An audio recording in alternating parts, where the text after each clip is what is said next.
I don't think he needs any introduction. And if I may, I'll call you Zbig from now on, just to save time. I'll just say one or two things about Zbig. I've just read the first two, remarkably, the first two biographies ever to be written on him. There are dozens on Henry Kissinger, but only two, one of which is in Polish, just recently translated into English, on Dr. Brzezinski.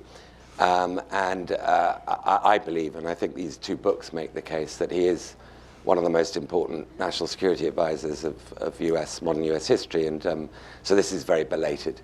Zbig, I'll, if I may, start not with the title of our talk, which is The Eastern Edge of a Europe Whole and Free. We will get into that in a minute, but a slightly broader question. At the beginning of the Crimea-Ukraine crisis, John Kerry described President Putin's actions as those of a 19th century player in a 21st century world. Now that supposes that we are living in a sort of postmodern, post-ultra-nationalist world in which there are different rules of engagement, and in which great power politics is a thing of the past. My question to you is Putin an aberration in an otherwise postmodern world, or are we in fact seeing a return to great power politics in today's world in which Putin is just the most predatory example? I sort of wonder why he omitted, I mean John Kerry, why he omitted the 20th century, which seems to me to be in some ways relevant also here. In any case, obviously, international conduct doesn't change totally even after 2 world wars. And there are certain residual issues that have not been resolved. There are new issues created, for example, by decolonization and the rise of the Far East. And there is the fact that the dissolution of the Soviet Union occurred peacefully, non-violently, but also in some ways suddenly. So there are bound to be resentments and some aspiration to undo it. What strikes me, however, is how crudely Putin is going about it. Because he not only announced in his famous statement that the greatest calamity of the 20th century was the dissolution of the Soviet Union, a century which, after all, experienced a number of rather important developments which were extraordinarily painful to the human condition. But he's clearly dedicated to the task of recreating it under a somewhat different name, and is prepared, increasingly it is evident, to use some form of compulsion. And we don't know how far it will go, but it's going pretty far already, to make it happen. Just to get back to the broader part of that question, President Obama is, I think, today ending his four-nation trip to Asia, strengthening, shoring up the rebalancing to Asia, the pivot to Asia, whatever you call it, amongst China's neighbors. And of course, he's all the time, even whilst he was away, his administration is issuing new sanctions on Russia. So we have what looks like, to sort of quote George Kennan, a double containment strategy here with Russia in the Near East, China in the Far East. Is this an accurate description of what the Obama administration is doing? And if so, is this the right course for the United States to be pursuing? Well, it's partially accurate. We're not dealing right now with Soviet expansionism in a new form. We're dealing with the threat of altering the post-Cold War arrangements by force, which has implications not only for the nature of the internal arrangements that Putin wants to recreate, and these could be threatening to the world and certainly could be coercive, but we are also dealing with the possibility that the net dynamic effect of such an accomplishment will be much intensified pressure on certain very vulnerable NATO countries. So, there are analogies, but they're not entirely identities. As far as the Far East is concerned, that, in some respects, to me, is a more complicated issue, because there's no doubt that China is the most important power, and there's no doubt that its immediate neighbors are fearful. It is very evident that almost every one of China's neighbors fears China and has some bone to pick with China, and vice versa, incidentally. But on the other hand, China is not challenging us. It realizes that it needs a good, lengthy period of accommodation with the United States to achieve its so-called, quote-unquote, peaceful growth. And therefore, it is not pressing us into actions that can have unintended effects. So I am a little bit uneasy about the way we have defined our policy towards China in recent months. I think the term pivot was not so good. Balancing was then substituted, but balancing pertains mostly to force. And I am wondering why we have to now slide into individual security arrangements with particular countries, the intent of which can only be against the Chinese. I would rather be much more cautious about that aspect of it. I think the Chinese, for example, insofar as the Philippines are concerned, or insofar as Japan is concerned, are beginning to assimilate the important lesson that they shouldn't force the pace of history. And to now draw military lines so explicitly, I just think it's a little hasty. I would have given the Filipinos a little bit more of a pause after they kicked us out slightly over a decade ago.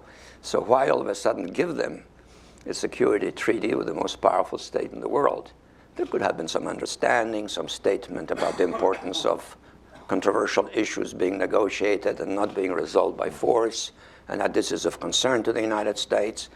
The Chinese, by and large, know how to read, and I think they would have understood such a message. So, I mean, they are reading this as containment. Do you think? Well, they're reading it as anti-Chinese containment with a dose of implicit hostility in it, at least on the part of one of the two signatories, right?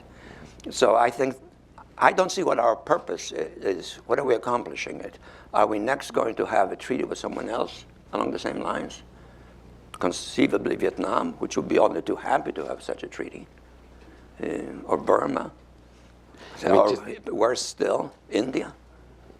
Worse still? Worse still. Well, because if we make a security treaty with India, the implication of which is clearly directed at China, we're making a very big choice, for which if I was a Chinese statesman, there would only be one response.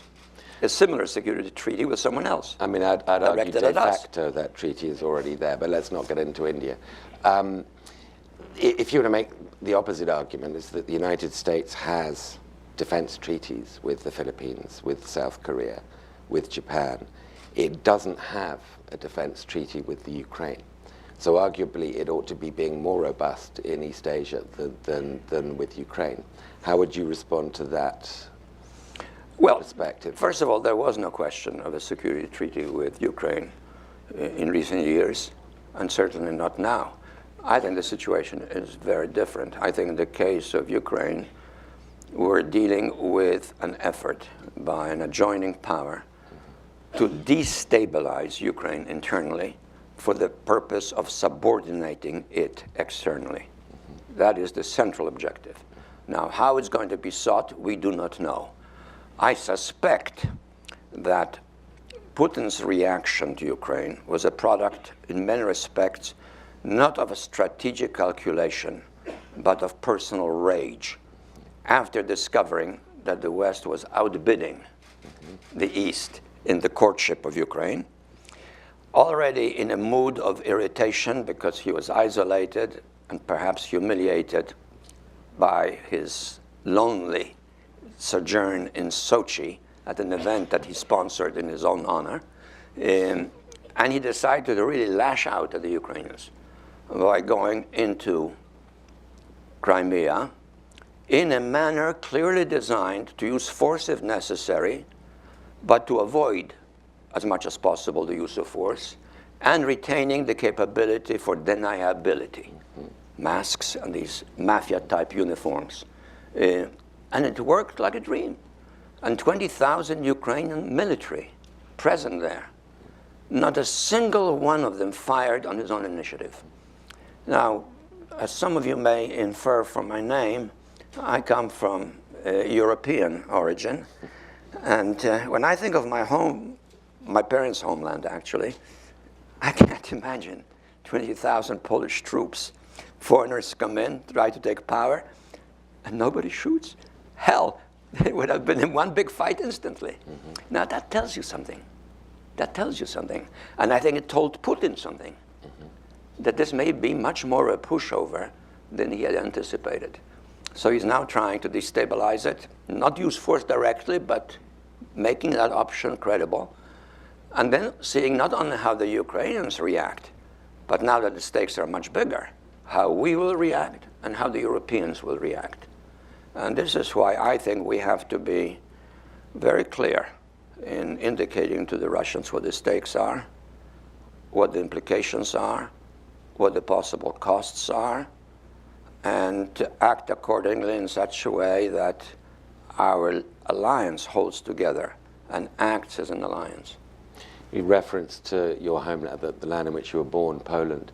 You've been famously described as having a window on the Vistula, that you've had something different to almost every other national security advisor or secretary of state, in that you've got that perspective on Russia and had that perspective on the Soviet Union.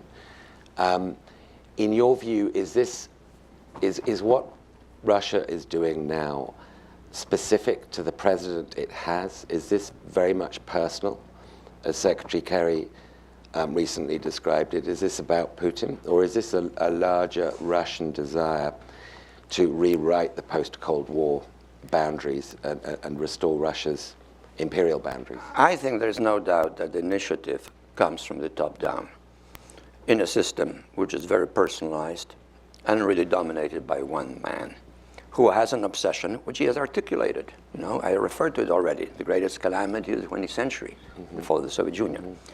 So the initiative comes from the top down. But in Russian society, I think we now see a significant bifurcation, which is a short-range threat, a long-range promise. Namely, between a kind of lower middle-class, xenophobic, nationalistic mass of kind of frustrated people who resent the fact that they're no longer living in the world's competitive one or two world powers. And they love what he's doing. And you could see the emotion, the feeling, the elation when he announced that he has done it. Not a shot was fired, so to speak, and he's incorporating Crimea into Russia. And everybody yells and screams, Russia, Russia, Russia. But then there's the second Russia of the new middle class.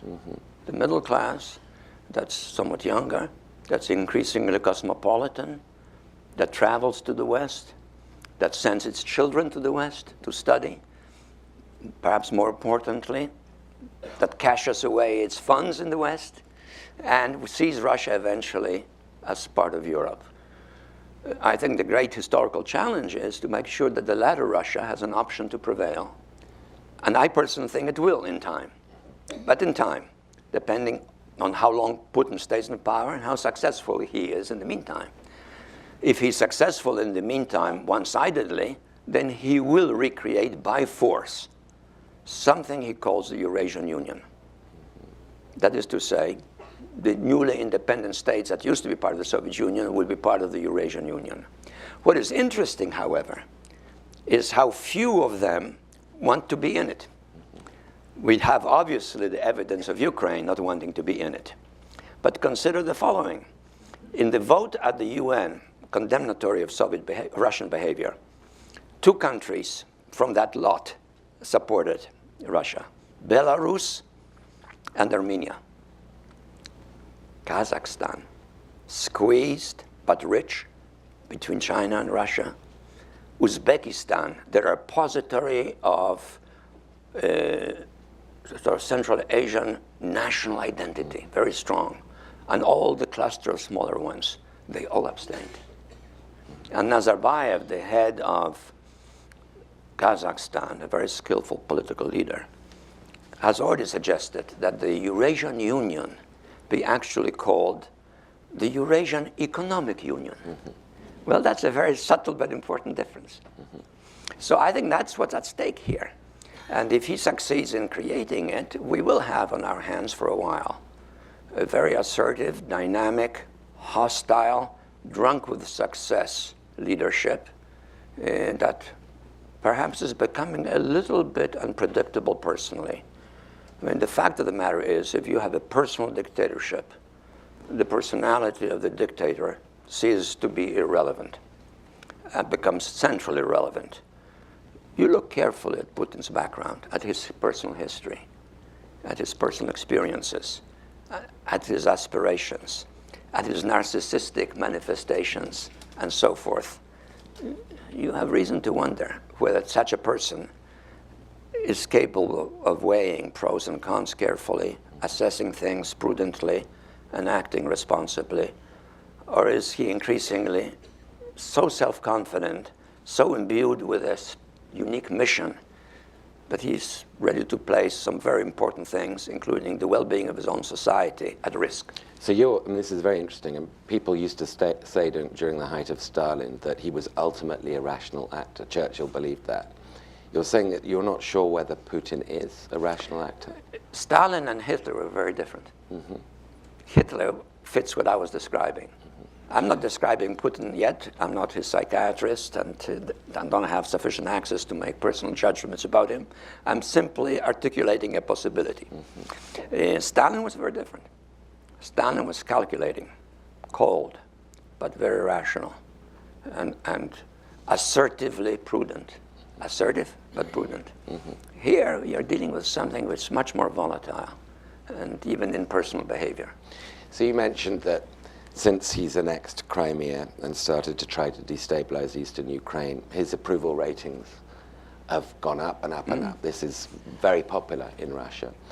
Growth this year, even before the sanctions, the additional sanctions that were announced yesterday in Russia, has gone down to 0.5%. So pretty much it's not going to grow in 2014. And if these sanctions continue to tighten, which presumably they will, we might see negative growth. Can his popularity survive a Russian economic contraction, a prolonged contraction, which presumably is what will happen? I should think not. In any case, I don't see any other alternative for us. We're not going to go to war. Although I do favor, in addition to something we have not talked about, namely making a negotiating effort with Russia to deal with the sort of geopolitical problem that Ukraine poses for them and for us, I do think that we should be at the same time more open to help the Ukrainians defend themselves if they are attacked, because they'll only defend themselves if they're attacked, if they think we'll help them. So there is a kind of a duality here. I'm not in favor of rushing forces into Ukraine or engaging in immediate massive shipments of weapons. But I certainly do think that if we are to deter the Russians from moving in, we have to convince the Russians that it will be costly and prolonged. It will only be costly and prolonged if the Ukrainians fight. The Ukrainians will only fight if they think they will eventually get some help from the West, particularly in the kind of weaponry that would be necessary to wage a successful defense. They're not going to beat the Russians out in the open field, where thousands of tanks move in. Mm-hmm. They'll only beat them one way: prolonged urban resistance. Prolonged urban resistance. Then the war becomes costly. Then its economic costs escalate dramatically for the Russians. Mm-hmm. And then the war becomes futile politically. Mm-hmm. But to be able to defend a city, you have to have handheld anti-tank weaponry. You have to have handheld rockets. You have to have some organization to make it difficult. But city fighting is the most difficult and most costly kind of fighting for any partner engaged in a war, mm-hmm. unless that partner is prepared to use weapons of total destruction, which obviously don't come into play here. Mm-hmm. How would you assess in the last 2 months how the Obama administration has handled the response to Putin's predatory behavior? And we'll get into Europe and whether he's leading from behind or leading from the front in terms of America's European partners in a minute. But just broadly, your assessment of whether the Obama administration... Well, in a way, I have to sort of blend both of your questions together, the one that you haven't posed yet with what you did pose. Namely, considering the kind of alliance we have, I'm not saying allies, considering the kind of alliance we have, I think probably about as well as is possible under present circumstances. The Europeans are always, by necessity, by historical experience, more reticent. We are also more powerful. We have the capacity to project power outwards rapidly. They do not. They should, but they do not. Well, those are realities, and therefore, he has to tread carefully. He has to generate some degree of conviction in the West that this is a joint responsibility. He has to convince the Russians that we're serious. And last but not least, he has to convince the American public that this is important. And here I would be more explicitly critical. Otherwise, I defend him. I think he has moved intelligently, and he has tried to convince the Russians that this could be a very counterproductive game. Where I do fault him is for not explicitly, calmly, but in a broad perspective, addressing the American people on this issue.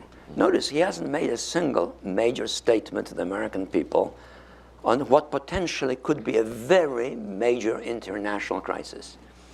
And yet he needs the support of the American people. Some other statesmen, prominent Americans, but not presidents, have made a lot of comments, with some of which I agree, with some of which I think maybe is a little excessive. But the president hasn't laid out to the American people in a comprehensive statement what is really at stake here, why we have this problem, why it is in our common interest to work it out, including with the Russians if possible. And I can comment on that separately. But if it doesn't work out, why we have an obligation to help the Ukrainians, and why we cannot tolerate an international system in which countries are invaded by thugs and destabilized from abroad, and why this is a common responsibility, not just for us, but for our allies, and for other friends like the Chinese, who should not draw wrong conclusions from this, and whose stake in stability is at least as great as ours.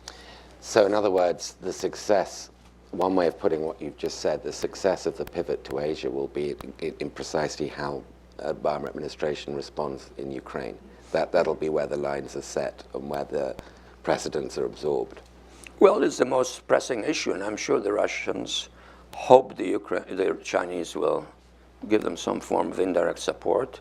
I think the Chinese are going to be careful, but we don't want to encourage them to lean in favor of the Russians. And that requires, on their part, a recognition of the fact that the President, America, and Europe together are taking a responsible stance. Should President Obama go at the pace of the Europeans, or should he move out ahead of them? Should he take unilateral steps? I think he has to be ahead, but it's like, in the military combat, you say, follow me. But if you're a good officer, you go first. And you expect others to follow, and they're trained to follow. And then an ethic develops in which you do follow. Some European countries are prepared to be with us from day one. Others less so.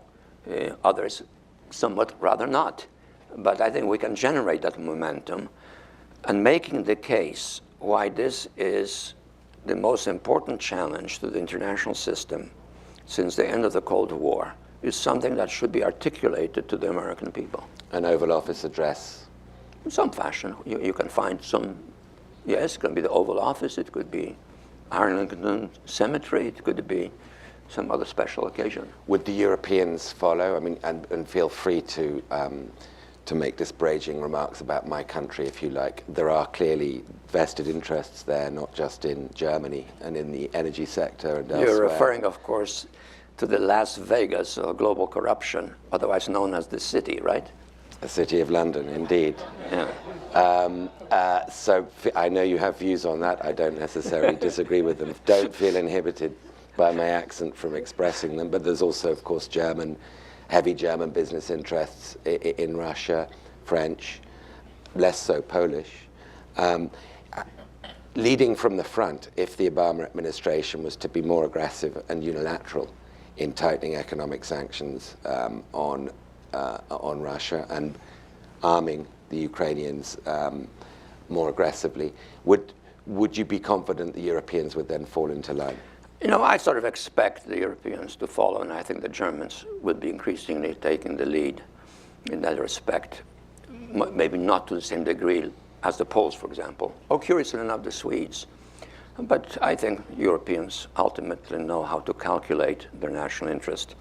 I was at a dinner recently with a prominent German politician, and a representative of Siemens was there. And after I made some of my views known, which I hope they're considered to be reasonably moderate, even if tough-minded, and the Siemens representative clearly disagreed and said, no, this is terrible, and we have just been in Moscow, and you know, we have major interests in our relationship with Russia and so forth. And sitting next to me was Bob Zoellick. And I didn't say anything to that response. And Zoellick ripped into this guy and said to him, what you have said is very interesting. What percentage of your global sales involves your deal with Russia? He said, 2%. Then Zoellick says, and what percentage of your dealings with us? He says, 20%. And then there was silence in the room. And of course, everybody got the message. You better learn how to calculate what your interests are. It was well done. I was impressed. I didn't feel I had to intervene. I just rubbed my hands. Let me just pin you down on the military side of things. I think schedules have been changing today, but the panel that was to have immediately followed us included Senator McCain, Senator Corker, Menendez, and there's been a lot of people on the Hill, led by McCain, but others as well, who've been arguing for a far more aggressive arming of Ukraine policy. Right now, we've got fairly minimal stuff. There are 600 American paratroopers training in the Baltic states and other NATO members. Do you think that's enough? And if it isn't enough, what kind of military assistance do you think would be merited at this moment? Well, first of all, I don't entirely agree with everything they say. I happen to have a close relative connected with this institution who agrees more with them than with me on this issue. But I do favor military assistance, as I said earlier, to the Ukrainians themselves. I'll be willing to say to them, if you are willing, if you're determined, if you will resist, you're not going to be alone. And I'm prepared to say that because I know if they do resist, it's going to be like the Spanish Civil War. Mm-hmm. And there'll be international pressures on different countries in different ways for different reasons to support one side or the other. So we'll end up doing it, but badly. So we might as well tell it to them in advance and do it.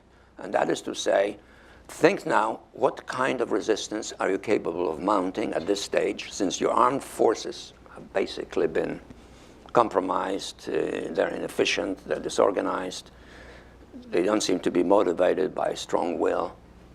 But there are other ways of fighting a foreign aggression, and particularly a foreign aggression which is designed to establish a political fait accompli, which means taking the big cities. That's not so difficult. Well, now, if we do that, then we accomplish a major purpose, because we also convey to the Russians that war may not be productive, and we should be conveying at the same time that there are other options that we could jointly consider. So I find the debate in the United States as helpful in gradually changing the tone, signaling some potential risks without we necessarily already at the very beginning threatening the Russians with war. How, if things go well and the administration follows your advice or the advice of others, and we get a ratcheting down of Putin's designs on eastern Ukraine, what will an ultimate settlement look like? Henry Kissinger, your immediate predecessor, described it as a buffer state. It's a border country. It should neither be part of the East nor of the West. Well, not a buffer state, because a buffer state is a very bad analogy. I was at the Wehrkunde a few months ago, and I formulated there an approach which has had some resonance, including in your newspaper, namely that we sort of take Finland as the rough model of what may be attainable. A country which fulfills its internal aspiration to be genuinely a part of Europe with democratic self-expression and definition. A country which is not a member of NATO, but is fully open to participate in Europe as it best can. That's the West end. On the Eastern end, a country which has a normal relationship with Russia, diplomatic and commercial, one in which the Russians participate in normal, constructive trade, or maybe even special trade arrangements with the Ukraine, given the fact that much of Ukraine's industry located in the East is important to Russia, but essential to Ukrainian economic survival. And therefore, a country which has a kind of dual status in which we differentiate between its economic interests and its cultural aspirations. No membership in NATO. I would be prepared to say that explicitly. And that's not a betrayal of Ukraine, because in fact the majority of Ukrainians don't express a desire to be in NATO. But in the EU eventually, yes, absolutely. Why not? But at the same time, I would say to the Russians, you probably know that to get into the EU, you have to pass 32 different examinations, prolonged processes, right? And the Turks have been doing that since they have been told that they can be in the EU. When were they told they can be in the EU? In the 1960s, 50 years ago. So don't worry about them becoming immediately some sort of an instrumentality of the West. And this way, you have some of the cake, we have some of the cake, and we both can eat our portions. And Ukraine is stabilized. It is not a member of some sort of artificial entity called the Eurasian Union, which is nothing else but Russian imperial arrangement. Retains its authenticity, but in a setting like Finland, which gives both sides, the West and the East, the sense that this is a stable arrangement, so not threatening to either. A loosely federated democracy with I wouldn't say protections loosely for federated. Russian minorities, for the ethnic Russians. Yeah, but don't push that too far, because that is part of the instrument for destabilizing Ukraine. It's language business. You know, what language do the Swiss speak? German and French. But there's certainly a Swiss national identity. What language do the Canadians speak? French and American. And I'm saying American deliberately. Or the Belgians. I don't believe in some sort of deliberate federal arrangement for Ukraine in which the East is somehow or other quasi-confederated and separate, because that becomes then a hunting ground for the Russians. The Russians have to accept that Ukraine is what it is, a bilingual nation state with a modern history which developed only in the course of the last 100 years. But when did Italian nationalism develop? Roughly the time of Napoleonic invasions. Nationalism in Europe is a fairly new development as you move from the West to the East, but it's authentic. And now, as I said earlier, Putin has accomplished the unprecedented. A country which was not anti-Russian is now increasingly, in its majority, intensely anti-Russian. So it's in Russia's interest to stabilize the situation. I'm going to move to questions in a second, but I can't resist asking you a question unrelated to what we've been talking about, but related to Secretary Kerry, who's speaking here at lunch. He's recently been kind of withdrawing his remarks on Israel. He's been making Starkonovite efforts, as you know, on the Arab-Israeli situation without bearing fruit. And he warned the other day that in Israel, without a two-state solution, would be moving towards something resembling apartheid. He's walked back the use of that specific word. Was he wrong to have described that as the trend? Well, maybe he should ask Ehud Barak for advice on this subject. Ehud Barak, as all of you know, is a former prime minister of Israel, a defense minister, a very successful, brave fighter for Israel. He publicly said some time ago that if there is no peace, Israel is threatened by becoming possibly an apartheid state. If Barak can say it, why can't Kerry say it?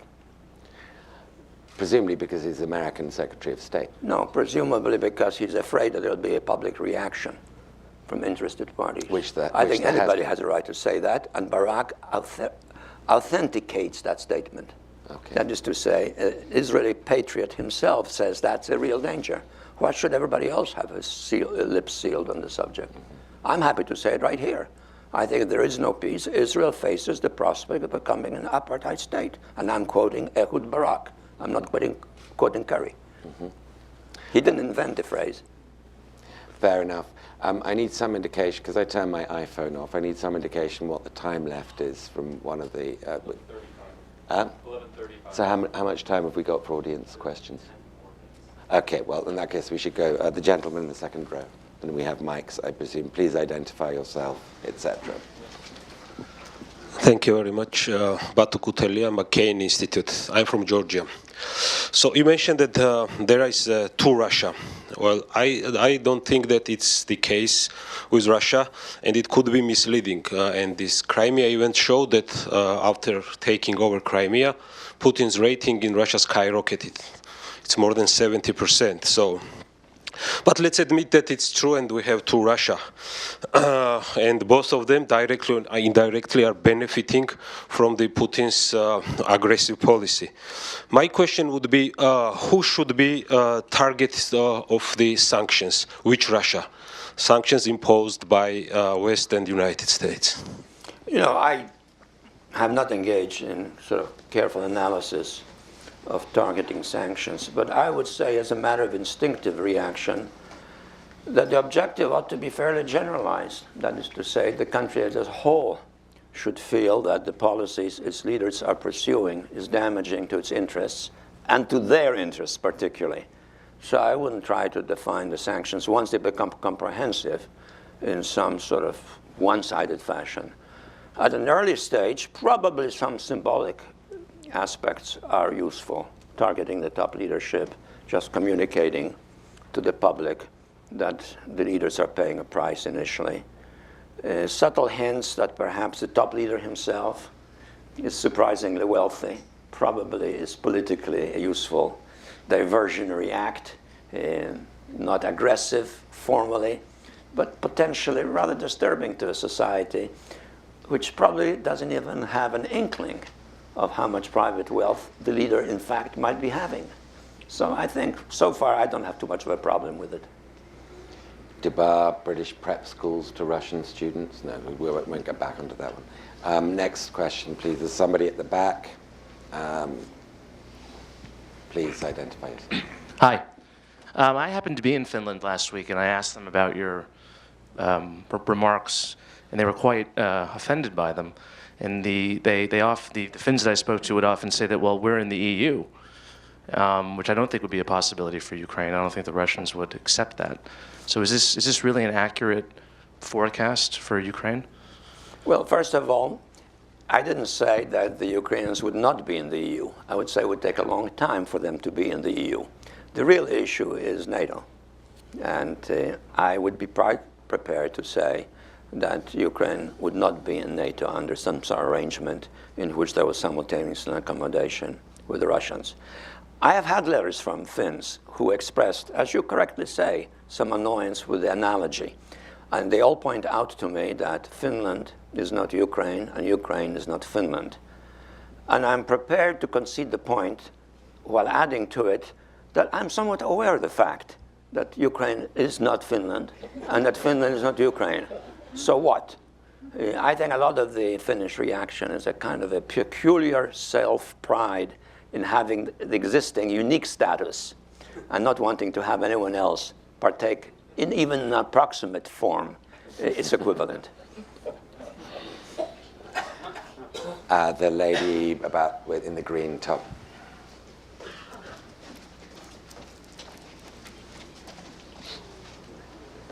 Thank you. Trudy Rubin from the Philadelphia Inquirer. Dr. Brzezinski, you said that the President Obama should try to unify the allies, but in the short term,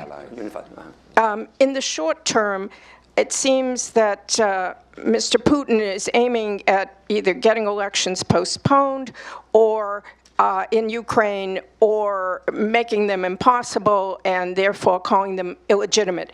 So in the short term, is it necessary to do more up front? And in order to deter him from this and make it possible for elections to go ahead, and if he needs to do more up front, should he be getting ahead of the allies in order to make the costs clearer to Putin in the short term and to the Russian people? Well, I don't want to be understood as not being in favor of being more assertive. I am. I think he has started off appropriately. I'm talking about Obama. But time is short, and I think we have to escalate the sanctions and make them more extensive, and thereby also somewhat more compulsive on our allies. Because after all, in a situation like this, when people become more aware of the importance of what's at stake, solidarity becomes a kind of more compelling reality. So I'm in favor of doing more. I think the president has started fine, low-key, intensifying it, but I have also said that he ought to give a major speech to the American people, and I agree with the implicit message of your question. In the gentleman in the fourth row back. I guess that's me. Yeah. Hi, Zbig. Dov Zakheim, student of his a million years ago. The Swedes have increased their defense budget. You mentioned the Swedes, and they've actually announced they're going to get cruise missiles that are not intended for Finland.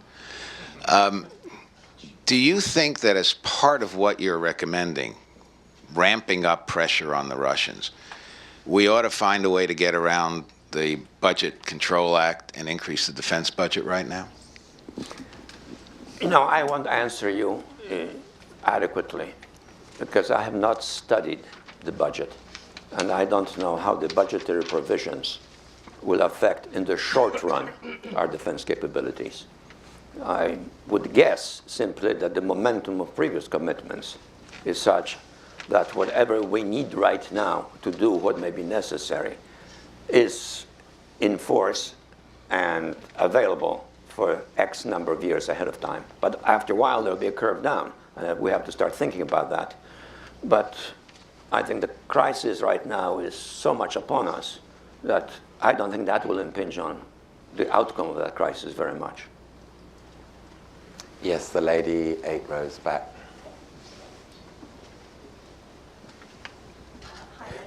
There's a mic that's coming. Hi, Joanna Kaminska from the European Parliament.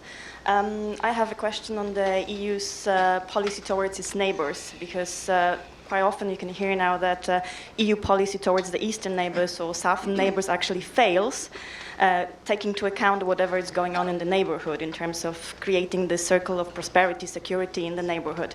My question to you would be, do you think it actually really fails, as you said that Putin's actions actually are a response to this EU soft power in the neighborhood? Actually, he started to react because he felt threatened by the EU. Doesn't it actually mean that EU policy in the neighborhood works?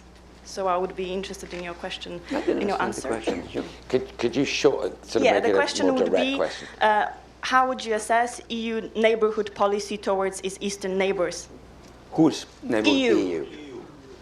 Are you talking about the Eastern Initiative? Is that what you're talking about? Yes, also Eastern Partnership, yes. Well, I think it's an appropriate consideration by the countries concerned about the future stability of the region. Yeah, I think it was an exercise of responsible commitment in the hope also of impressing the other members of the European Union that the union word means union. It doesn't mean some sort of loose confederation. It means union. And union means shared responsibility and a shared fate. We've been given another 10 minutes, so there's plenty of time for 3 or 4 more questions. Yes, the gentleman standing.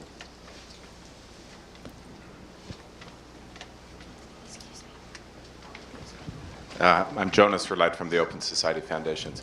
I wonder if you could say a little bit about Moldova, smaller, weaker, maybe more divided than Ukraine, right next door, Russian troops in Transnistria, and in particular what you think US and European policy should be. I would say on the whole, at least for the time being, pretty much what it is, because what happens in Ukraine will ultimately determine what happens in Moldova, and maybe even elsewhere as well. So I think Ukraine, in a way, has become a real test of the ability of the West, the European Union, and the NATO to have a cooperative, stable relationship with Russia or not. And that, in turn, depends on the choices that Mr. Putin makes. I have no way of judging what is the weight of opinion among the people to whom he at least looks for reactions and comments when he makes decisions. I am afraid that right now, perhaps, it is overly dominated by Putin's own personal emotional condition of outrage, gratification, sense of historical fulfillment, things which were very evident in his performance, particularly with his March 18th speech. So in a sense, the relationship with Russia as a whole today depends very much on how the Ukrainian drama is played out. This is what makes it so historically important.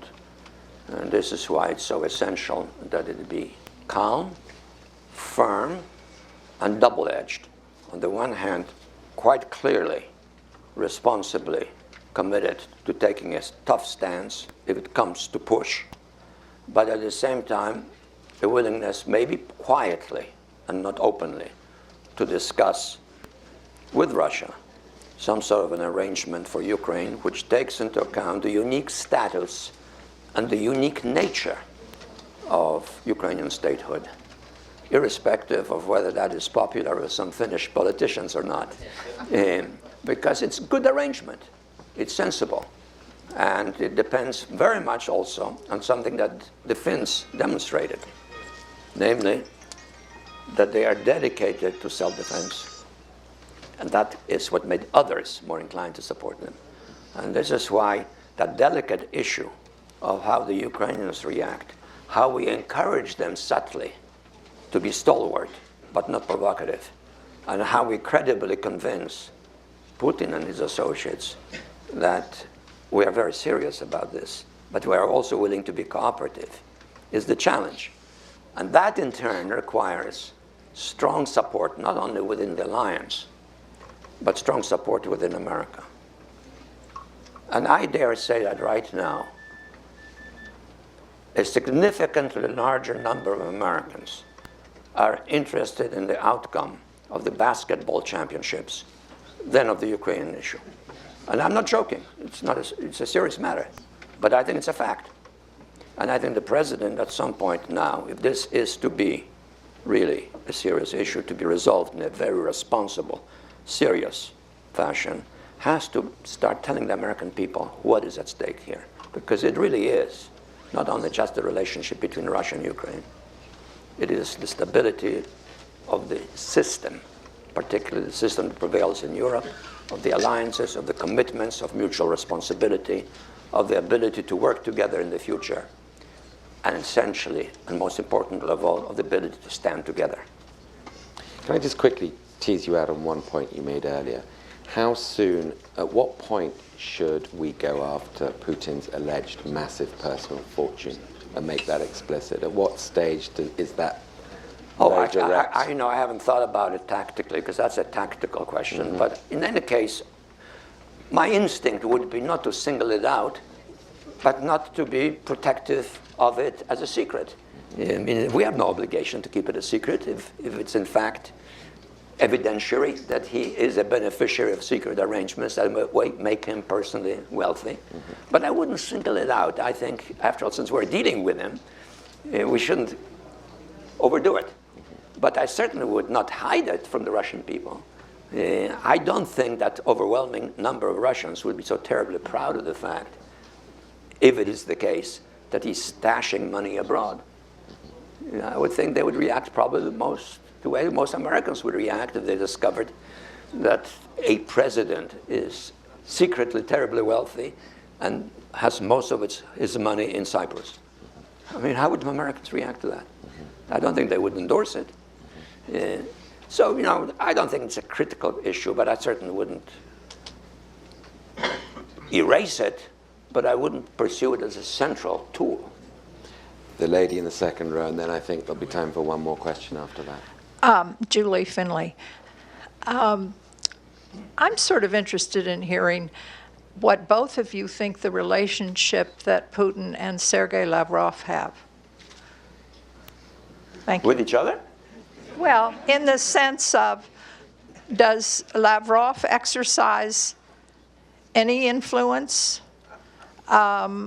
We have some observations have been made here recently that in our own government there is sort of maybe a divergence of views on how to proceed on certain things between our executive and our State Department. I'm wondering if if you think that exists there. I know Lavrov. He's a very skillful diplomat of Armenian origin, and he's very articulate, but he's a professional. I don't think he is a confidant of the Russian president. I think he does not have as closely forged a relationship as one that has developed between President Obama and Secretary of State Kerry. I think the two have a genuinely close relationship in the sense of being very much on track, and obviously one is in charge, but the one in charge listens closely to the one that's working with him and representing him abroad. I don't think Lavrov has that status. I think some of the other people that work more closely with Putin and that originate from the secret police apparatus have a much closer sort of operational relationship with him. But admittedly, not that much is known about it. Do you think President Obama would benefit from having stronger national security advisors? Well, I'm tempted to say, of course, every president benefits from having a stronger security advisor. But you know, stronger is the wrong word, actually.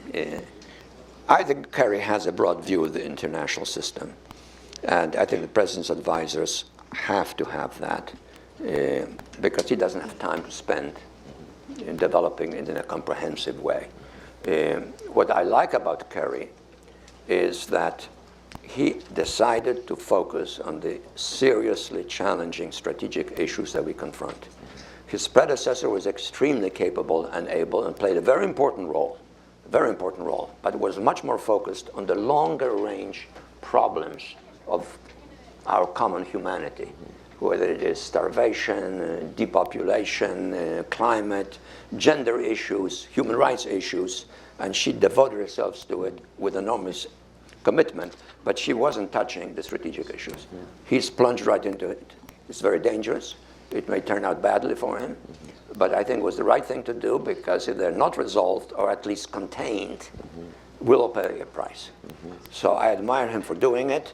I admire the president for choosing him in that respect, and I assume he'll stand by him when push comes to shove, as is the case now, not only on the Ukrainian issue, but as it is on the Middle East, for example. Sir. Dr. Brzezinski, increasing sanctions on Russia. Could you state your name? Ode Aberdeen. Nice to see you. I know who you are, but yeah, for everyone else. If you add more sanctions, can the Russians respond by undermining Obama's policy on Iran? And how important the Iran policy of Obama to the administration? Well, of course, they'll weigh all options, and undermining his policy on Iran could be one of them.